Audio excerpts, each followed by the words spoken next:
Hello दोस्तों, आप सबका स्वागत है एक बार फिर से एस्ट्रो गुरु चैनल पर। आप सभी के लिए आज एक और टैरो सेशन लेकर के आया हूं और आज की रीडिंग का विषय है माता वैष्णो देवी का आपके लिए आशीर्वाद यानी उनकी ब्लेसिंग्स। ये एक पॉजिटिव रीडिंग रहने वाली है और आज हम देखेंगे कि टैरो इस पर क्या इन्फॉर्मेशन देते हैं कि माता वैष्णो देवी आपसे कुछ कहना चाहती हैं या उनकी ब्लेसिंग्स क्या हैं या गाइडेंस आपके लिए क्या आती हैं। आज की रीडिंग के लिए दो पाइल्स को बनाया गया है जिनके सिंबॉलिक्स आपकी स्क्रीन के ऊपर अब एक साथ दिखाए जा रहे हैं। नारियल पाइल नंबर 1 और चुनरी पाइल नंबर 2, ये दोनों ही पूजा सामग्रियां हैं, माता के लिए समर्पित की जाती हैं, इसलिए इनको पाइल सिंबॉलिक के रूप में लिया गया है। दोनों में से जो आपको अच्छा लगे उसे अपनी पाइल मानिए। अकॉर्डिंगली आज की रीडिंग को देखिए, आपके साथ ये रेजोनेट करेगी। अगर आप इन पाइल के सिंबॉलिक से कंफ्यूज होते हैं, डिसाइड नहीं कर पाते हैं, तो आप 1-2 नंबर में भी चूज कर सकते हैं। आप 1 या 2 किसी को भी ले लीजिए, वो आपके साथ रेजोनेट होगी। ये जनरल और टाइमलेस रीडिंग है, तो आप इसे जब से देख रहे हैं ये वहीं से आपके साथ रेजोनेट करना शुरू कर देगी। हर बार की तरह इस बार भी दोनों पाइल के लिए टाइम स्टैम्प्स को डिस्क्रिप्शन और कमेंट सेक्शन दोनों जगह पोस्ट किया गया है ताकि आपको सुविधा रहे। अपनी पाइल की रीडिंग पर डायरेक्ट पहुंचने के लिए टाइम स्टैम्प पर क्लिक करिए, वीडियो आगे चला जाएगा और आप डायरेक्ट अपनी पाइल की रीडिंग पर पहुंच जाएंगे। जो लोग आज मुझसे पहली बार जुड़े हैं उनका एस्ट्रो गुरु चैनल पर मैं बहुत बहुत स्वागत करता हूँ। आप सभी इस चैनल को सब्सक्राइब जरूर करिए, बेल आइकन भी प्रेस करिए, क्योंकि जब आप बेल आइकन को प्रेस करते हैं तो नए वीडियोस की नोटिफिकेशन आपके फ़ोन पर आनी शुरू हो जाती हैं। और मेरे रेगुलर व्यूवर्स और सब्सक्राइबर्स, आप सभी के सहयोग और प्यार के लिए बहुत बहुत आभार। आगे बढ़ने से पहले आपको बता दूं कि मैं एक प्रोफेशनल एस्ट्रोलॉजर, एक प्रोफेशनल टैरो रीडर भी हूं। तो आपकी स्क्रीन पर यह नंबर जो आ रहा है इसके ऊपर आप संपर्क कर सकते हैं अगर आपको अपने लिए एक पर्सनल टैरो रीडिंग सेशन चाहिए या अपनी कुंडली मुझे दिखाना चाहते हैं। ये व्हाट्सएप नंबर है, तो इस पर कॉल नहीं करना है, इस पर मैसेज करिए। मैसेज के थ्रू सारी इन्फॉर्मेशन मेरी टीम मेंबर आपको प्रोवाइड करेगी और आपकी हेल्प करेगी मेरे साथ आपके सेशन को बुक करने में। तो चलिए आज की रीडिंग को शुरू करते हैं और आपकी पाइल में मिलते हैं।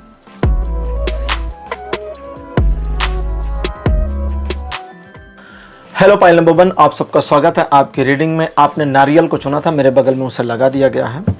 नारियल को पूजा पाठ में और स्पेसिफिकली देवी की पूजा में बहुत ज़्यादा महत्व दिया जाता है। वैष्णो देवी अगर आप जाएं तो वहाँ नारियल को प्रसाद के रूप में अर्पित करने का एक परंपरा रही है।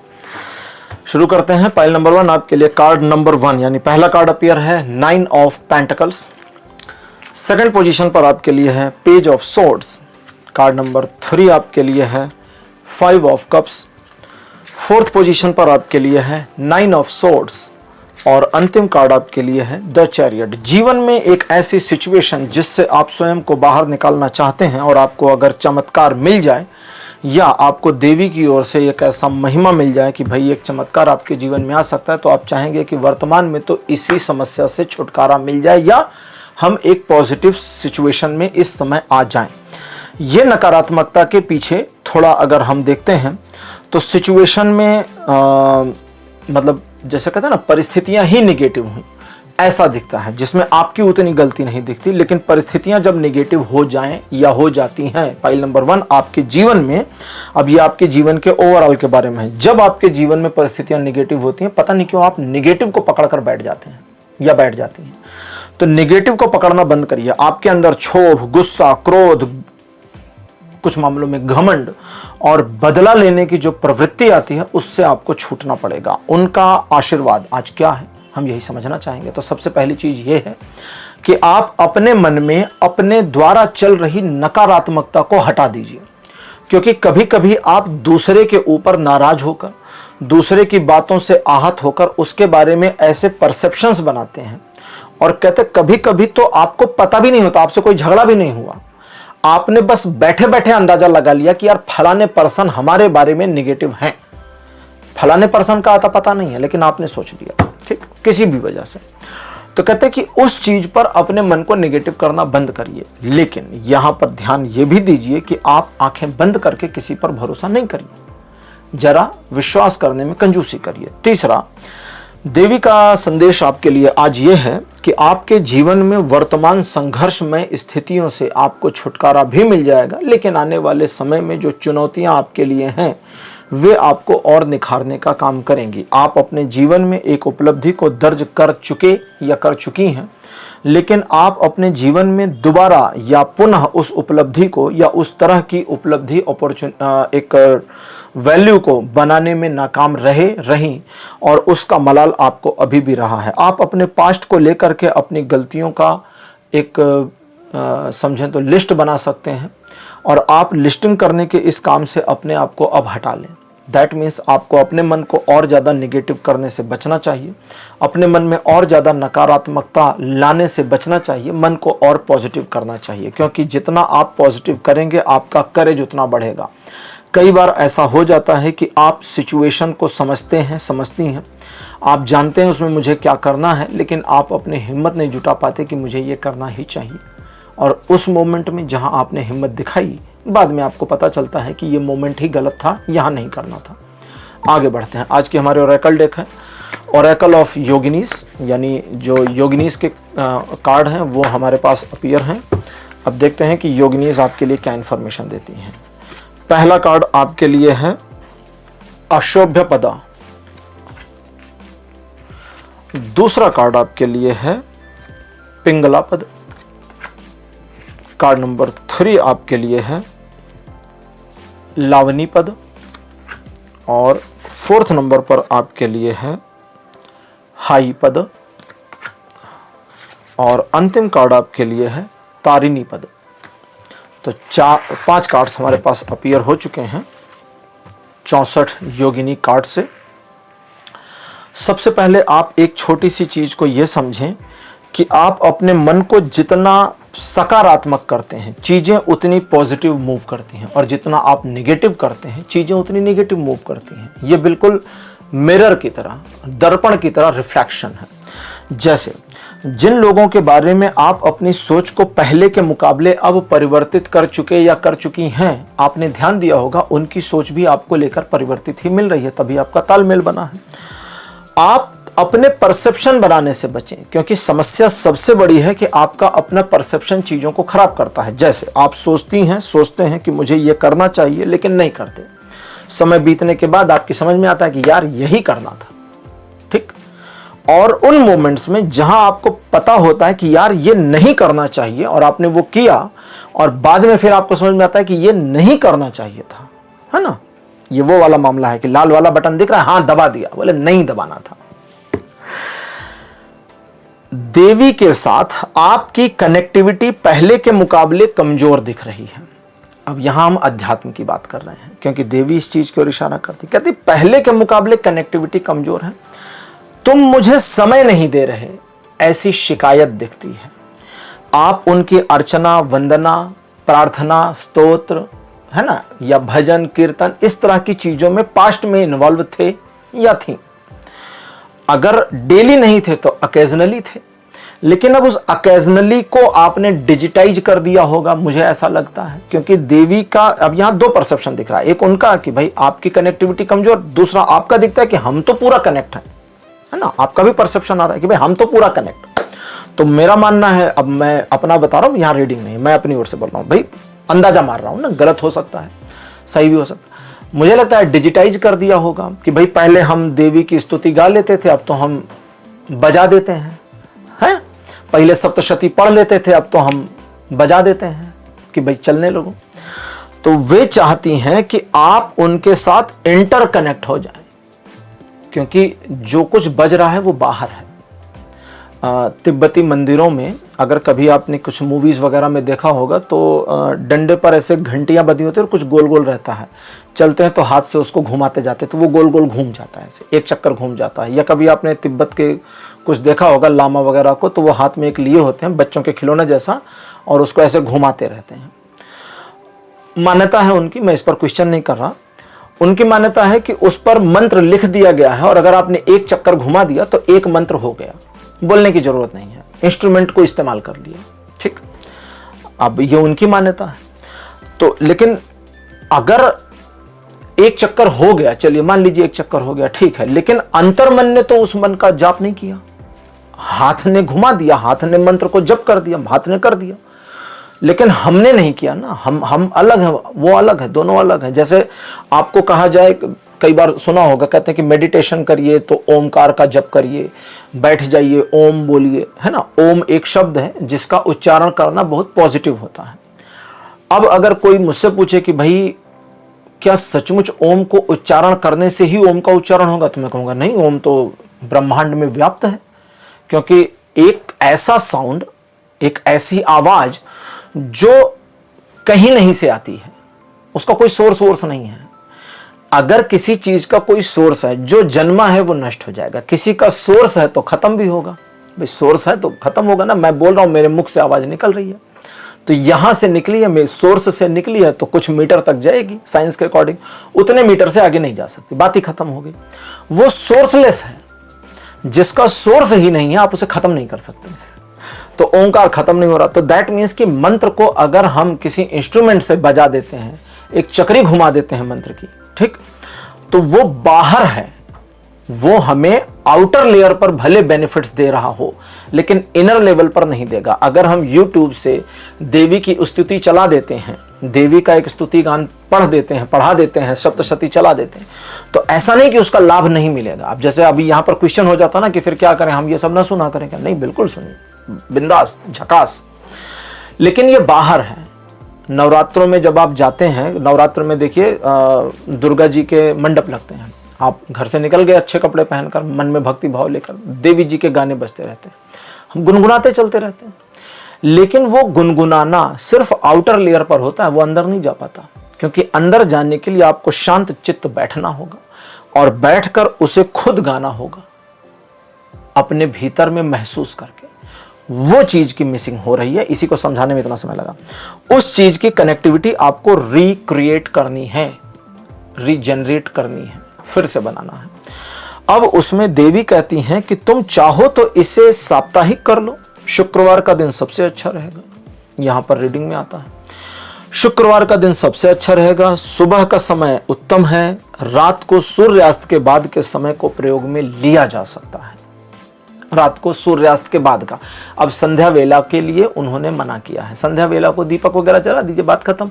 अब सूर्यास्त के बाद का समय तो मैं कहूंगा कि मध्य रात्रि से पहले का पूरा समय आपके लिए निर्धारित, ठीक। 12 बजे रात को नहीं करना है, क्योंकि फिर वो मध्य रात्रि का समय तांत्रिक अनुष्ठानों के लिए आरक्षित हो जाता है, उसमें देवी स्तुति वगैरह करना ठीक नहीं है, ठीक है, उसको मत करिए। अगली चीज, उनके साथ अपनी कनेक्टिविटी को लेके आप स्वयं के प्रति एक आशंका की स्थिति में दिखते हैं, वे चाहती हैं ये आशंका करनी बंद कर दें, क्योंकि वे, अब इसको आसान भाषा में कहें, उन्होंने आपको नहीं छोड़ा, आपने थोड़ा थोड़ा छोड़ रखा, पूरा नहीं छोड़ा है, लेकिन पूरा हाथ पकड़ रखा था देवी का, अब उसमें से 3-4 उंगलियां छूट गई, 1-2 पकड़ रखी हैं आपने, तो वो पूरा कर दीजिए। उनकी ब्लेसिंग्स के रूप में आने वाले समय में आपके जीवन में जो बदलाव होंगे, सबसे पहला आपका मन सकारात्मक हो जाएगा, दूसरा अंदर से प्रफुल्लता आ जाएगी, अंदर से खुशी फील होने लगेगी, और तीसरा आपके अपने कार्य में, व्यवसाय में, जॉब में, घर में, परिवार में, या जो चीजें आप अपने जीवन के भौतिक संसाधनों के लिए इस्तेमाल करते हैं, उसमें वृद्धि होनी शुरू हो जाएगी। क्योंकि वे कहती हैं कि संपूर्णता के साथ ही पूर्णता का एहसास होता है, और पूर्णता के साथ संपूर्णता का एहसास होता है। कंप्लीटनेस चाहिए जीवन में, क्योंकि कंप्लीटनेस नहीं होगी तो कंप्लीटनेस फील नहीं हो सकती। एक अपूर्ण, एक इनकम्प्लीट पर्सन कंप्लीट कोई फीलिंग नहीं कर सकता। एक पर्सन जो अंतर मन से इनकम्प्लीट है, उसे कभी कंप्लीट महसूस ही नहीं हो सकता, क्योंकि उसने कभी कंप्लीट का स्वाद चखा नहीं है। जिसने मीठा खाया नहीं है कभी जिंदगी में, अगर हम उसे मीठा दे दें और उसको ना बताएं कि मीठा ऐसा होता है, तो उसको पता नहीं चलेगा। वो बोलेगा हाँ कुछ अच्छा था, टेस्टी था, लेकिन पता नहीं क्या है। भाई उसे स्वीट नाम नहीं पता ना, तो उसको क्या ही पता। तो दैट मीन्स कि उसे मालूम, आपको मालूम होना चाहिए ना कि पूर्णता क्या है, तो आप उस पूर्णता की ओर आगे बढ़ना शुरू कर देंगे। आपके जीवन में आने वाले समय में जो एक परिवर्तन अपेक्षित है और एक संघर्ष की स्थिति भी अपेक्षित है, उसमें भी देवी का वरद हस्त आपके साथ रहेगा, यानी वरदान उनका रहेगा, और आप सफलता अर्जित करके न सिर्फ सफलता बल्कि सम्मान और यश की प्राप्ति भी करेंगे जीवन में, समाज में। पाइल नंबर 1 रीडिंग आपकी कंप्लीट। आज की रीडिंग आपको कैसी लगी, अपने एक्सपीरियंस, अपने अनुभव कमेंट सेक्शन में जरूर लिखिए। इस वीडियो को लाइक करिए, शेयर करिए और चैनल को सब्सक्राइब करना मत भूलिएगा। अगले वीडियो में आपसे फिर मिलूंगा। Bye bye.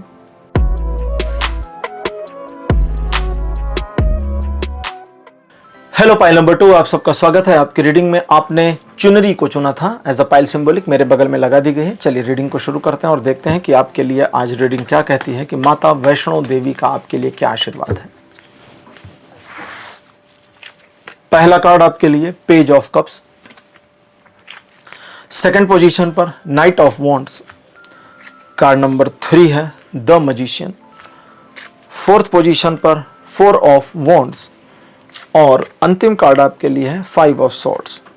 आप ये कह सकते हैं कि देवी की कृपा बनी है, चीजें सकारात्मक चल रही, लेकिन आने वाले भविष्य को लेकर के हमें पता नहीं किस वजह से नकारात्मक फीलिंग आती रहती है और चीजें हमारे संघर्ष में हमारे लिए बनी है और वो संघर्ष रुक नहीं रहा है। देवी की आपके साथ में कनेक्टिविटी दिखती है, आशीर्वाद और ब्लेसिंग उनकी नज़र आती है, एक सकारात्मकता आपकी ओर से भी दिखती है, लेकिन आने वाले समय में एक संघर्ष की स्थिति आपके जीवन की में नज़र आती है जिसको लेकर आप भी सशंकित हैं और देवी भी सशंकित हैं कि ये कैसे आ रहा है। हम आपके पास्ट को देखें। वैष्णो देवी माता के ऊपर आपकी भक्ति या कहें आपका श्रद्धा और विश्वास एकदम शुरू में अगर हम देखें, हो सकता है उस समय आप काफ़ी कम एज के रहे हों, कम एज की रही हों, एकदम शुरू में देखें तो उतना गहरा नहीं दिखता, बस ठीक ठाक दिखता है कि हाँ ठीक है, सभी देवी देवता हैं, ये भी एक देवी है। आपने फील नहीं किया, आपने वो ऑरा उनका महसूस नहीं किया, आपने उनको कभी डिसरिस्पेक्ट तो नहीं करी लेकिन उनके साथ अपनी कनेक्टिविटी नहीं फील करी थी तब तक, जब तक कि आपने अनुभव नहीं किया। ज्यादातर पाइल नंबर 2 में ऐसे लोग हैं जो जब यात्रा पर गए तब यह अनुभव उनको हुआ। बहुत कम, लगभग 15% के करीब ऐसे लोग हैं जिन्हें यह अनुभव घर पर ही हो गया था। जिन लोगों को यात्रा में अनुभव हुआ उनके लिए चीजें मतलब उनके लिए पॉजिटिव है, कोई नेगेटिव नहीं है। देवी का कोई नेगेटिव साइन नहीं दिखता यहाँ पर, सब कुछ ठीक। और जिन लोगों को घर पर अनुभव हो गया था उन्होंने अपने आप में बहुत कुछ परिवर्तन भी कर डाला। जिनको यात्रा पर अनुभव हुआ उनके जीवन में बहुत कुछ परिवर्तन, मतलब उनके अपने व्यक्तित्व में परिवर्तन नहीं आया और ना आने के का कोई नुकसान नहीं दिखता, किसी तरह की नेगेटिविटी नहीं दिखती। लेकिन जिन लोगों ने घर पर अनुभव किया उनके व्यक्तित्व में एक परिवर्तन आया, जिस परिवर्तन ने आपको सख्त मिजाज बना दिया। अब आप कभी सोचिएगा बैठकर कि भाई मेरे अंदर ये इतना रूडनेस, रफनेस, लोगों को मैनिपुलेट करने की मेंटालिटी, ये सब कैसे आ गई, थोड़ी सी हो गई है। तो अगर आप अभी तक यात्रा पर नहीं गए तो आपके लिए है कि आप शेड्यूल कर लें, प्लान कर लें, कोशिश करें कि जब आप इस रीडिंग को पहली बार देख रहे हैं तो यहाँ से 5 महीने के अंदर प्लान कर लें। तो ये एक फेस है और दूसरा है 5 का दूना 10, यानी कि 5 से 10 महीने, कम से कम 5, अधिकतम 10 महीने के अंदर यात्रा करने की एक प्लानिंग कर लीजिए। वे लोग जो यात्रा कर चुके हैं उनके लिए है कि आप अगली यात्रा कब करेंगे ये आपके ऊपर डिपेंड करेगा, लेकिन आप अपने लाइफ के वर्तमान पहलू को मैनेज करने को लेकर के जिस कैजुअल मोड में चल रही हैं ये नहीं चलेगा। आपको अपने साथ थोड़ी सख्ती बरतनी होगी। दैट मीन्स आपको अपने ऊपर थोड़ा काम करना होगा और अपने आप को इस चीज के लिए प्रिपेयर करना होगा कि आप अपने कंफर्ट जोन से बाहर निकल आएं। आपके ऊपर उनकी कृपा, उनकी ब्लेसिंग्स दिखती तो है, लेकिन उस ब्लेसिंग का फ़ायदा आप उठा ले जाएं, इस तरह की पॉसिबिलिटी थोड़ी कमज़ोर नज़र आती है और इस चीज़ में आपको अपने आप को थोड़ा संभालना होगा। आज की हमारी ओरेकल डेक है ओरेकल ऑफ योगिनीज। तो 64 योगिनीज में से हमारे पास है पहली पिंगला पद, कार्ड नंबर 2 हमारे पास है एंगिनी पद। थर्ड पोजीशन पर आपके लिए है वैष्णवी पद। फोर्थ पोजीशन पर है वाराही पद और अंतिम कार्ड योगिनी का यानी अंतिम स्वरूप जो है वो है अहिमान्या पद।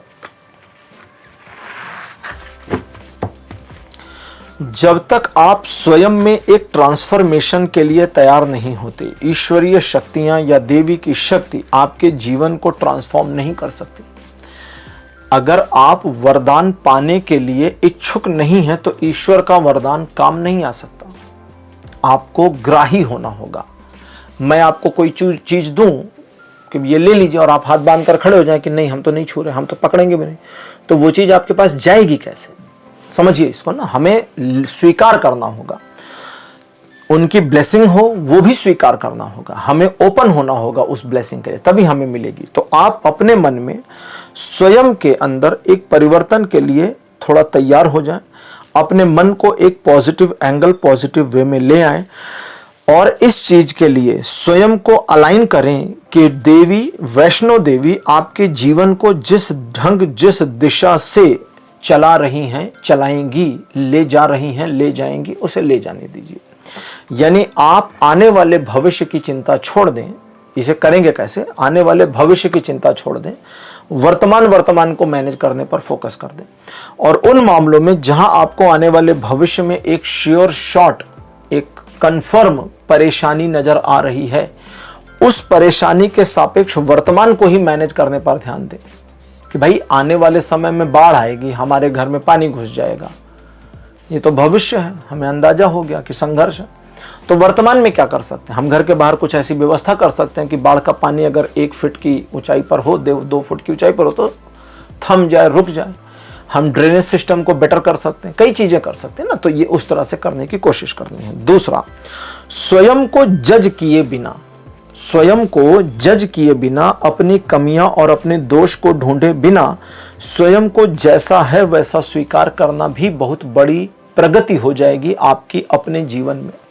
और अगर आप ये कर लेते हैं तो वापिस आप उनके बच्चे की तरह, उनके पुत्र या पुत्री की तरह हो जाएंगे, जिसे वे न सिर्फ स्नेह कर रही हैं बल्कि उसकी रक्षा भी कर रही हैं। आप अपने वर्तमान में देवी के साथ कनेक्टिविटी जो वर्तमान में बनी है, उस कनेक्टिविटी को और ज़्यादा प्रगाढ़ करने के लिए आप देवी के किसी नए स्वरूप के दर्शन कर सकते हैं। यानी कि देखिए, वैष्णो देवी माता दुर्गा ही है, सभी जानते हैं, ठीक। अब देवी के विभिन्न रूप हैं, अलग अलग, यानी देश में उनके अलग अलग मंदिर हैं जो उनके अलग अलग रूप हैं। अब देखिए इसकी मीनिंग क्या है। एक तो वैष्णो देवी हो गई जो जम्मू में है, कटरा में, ठीक। अब मान लीजिए आपकी सिटी में वैष्णो देवी का कोई मंदिर है, तो यहाँ उसकी बात नहीं की जा रही, यहाँ बात की जा रही है कि देवी का एक अलग स्वरूप है, ठीक है। मातंगी देवी हो गया, ठीक, काली हो गया, कुछ भी कोई नया स्वरूप अलग रूप में, तो उसमें आपको उनके प्रति आभार भी व्यक्त करना है, दर्शन भी करना है और स्वयं को उनके प्रति समर्पण के भाव में भी लाना है। तो इस चीज पर आपको काम करना है, आने वाले समय में करिए।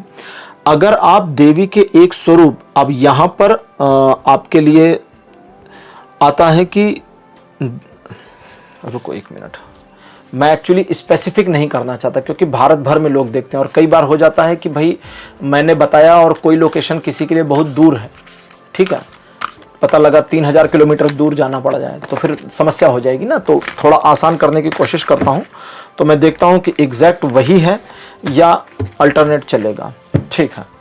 अब ये कहते हैं कि देवी के 2 स्वरूप आपको हम बता रहे हैं, दोनों में से किसी एक स्वरूप के आपको दर्शन करने हैं। एक है देवी का अंबिका स्वरूप, अंबिका जिन्हें अंबा माँ कहते हैं, अंबे माता कहते हैं, ठीक है। तो अंबिका स्वरूप अगर कोई मंदिर आपको मिलता है जहां पर देवी का अंबिका स्वरूप स्थापित है, आप उसके दर्शन कर सकते हैं। और दूसरा, जिन मंदिरों में देवी नाग रूप में, नाग कन्या के रूप में विराजित होती हैं और पूजी जाती हैं, वहां पर भी आप जाकर दर्शन कर सकते हैं। अंबिका स्वरूप में अगर आप दर्शन करने जाते हैं तो वहां पर आपके लिए जो सबसे बड़ा प्लस पॉइंट होने वाला है वो है कि आपके अपने भौतिक जीवन में एक प्रगति होगी, गति मिलेगी, आर्थिक रूप से संपन्नता, समृद्धि बढ़ेगी। और अगर देवी के नाग, अब यहाँ पर आप दोनों में से डिसाइड कर सकते हैं और दोनों भी जा सकते हैं, और अगर उनके नाग रूप के दर्शन करने जाते हैं तो शत्रुओं से रक्षा मिलेगी, समस्याओं से छुटकारा मिलेगा, पिछले लंबे समय से चली आ रही परेशानियों से भी छुटकारा मिलेगा। न दिख रहे रास्ते यानी मार्ग नहीं दिख रहा तो आपको एक मार्ग दिखना शुरू हो जाए, वो भी नजर आएगा।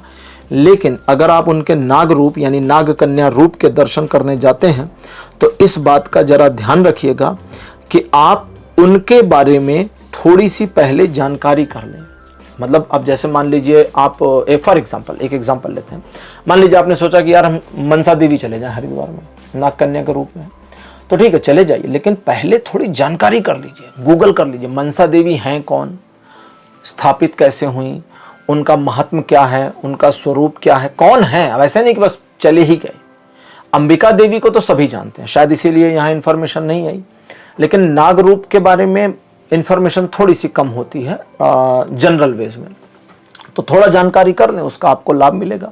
और अगर ऐसा करते हैं तो आने वाले समय के जो स्ट्रगल हैं वो आपके लिए रिजॉल्व हो जाएंगे। पाइल नंबर 2, आपकी रीडिंग भी कंप्लीट हो गई है। आज की रीडिंग आपको कैसी लगी, अपने एक्सपीरियंस, अपने अनुभव कमेंट सेक्शन में जरूर लिखिए। इस वीडियो को लाइक करिए, शेयर करिए और चैनल को सब्सक्राइब करना मत भूलिएगा। अगले वीडियो में आपसे फिर मिलूंगा। Bye bye.